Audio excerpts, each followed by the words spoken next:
सात कहाँ गए रे? पूछी गुरुदेव हाँ? पूछी।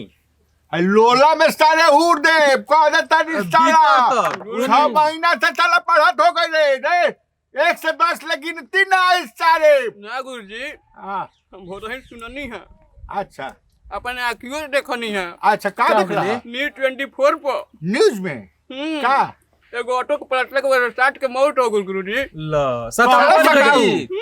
टीवी में कॉल सा सतवा मर गई। मर गई गुरुजी अच्छा ऑटो पलट गए तो 7 के मौत हां तब ऐसे 7 छोड़ देला ए हमरो में से 7 काट सारे काल याद क के ना आइले त मुआ देब साला फेर से हाँ तो पढ़ हमारे चौके ना पढ़ हम कह के याद कह के एलिमेंट सुनाबे कनी के कहता तो चौके पढ़ा तनी सुनी ध्यान हां से तो चल सुनाई कहाँ यहाँ से? पर पढ़ लो क से कबूतर हां चढ़ गई ऊपर हाँ। ख से खरगोश हां सरजी बेहोश बेहोश।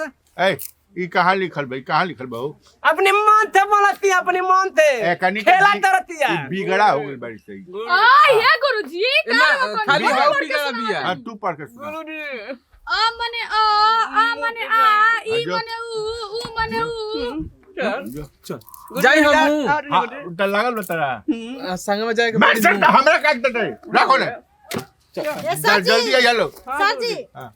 हम जाई हाँ?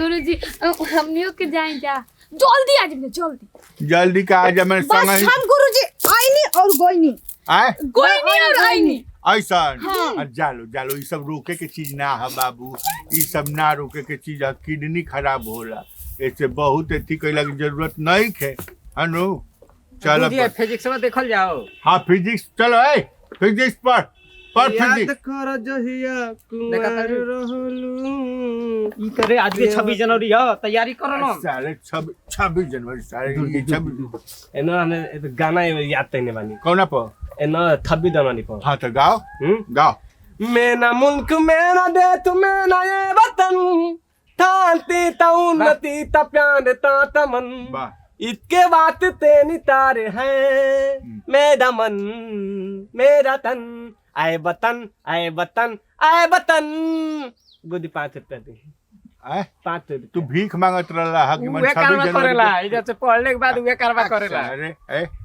ए ते हमरा के सुनावत रहली त उ गाना नु हौ नु गाना जोन 26 जनवरी में गावे के रहला ये ना था जनवरी ते आए त हमर पैसा काहे मांगत रे सुननी ना हाँ आए त हमर सुने के पैसा लेबे ते लोग इतना बढ़िया में गाना लोग सुना था हम कहानी है साले हम कहानी है कि है हम कहानी है कि गाओ तेनु कैसे कि हम सुनावत नहीं आए सुनी थी का इतना दैना था ये सब लोग लघु शंका गोइल बा। लघु शंका कुछ ज्यादा 5 शंका मिनट नहीं दे बा। 5 मिनट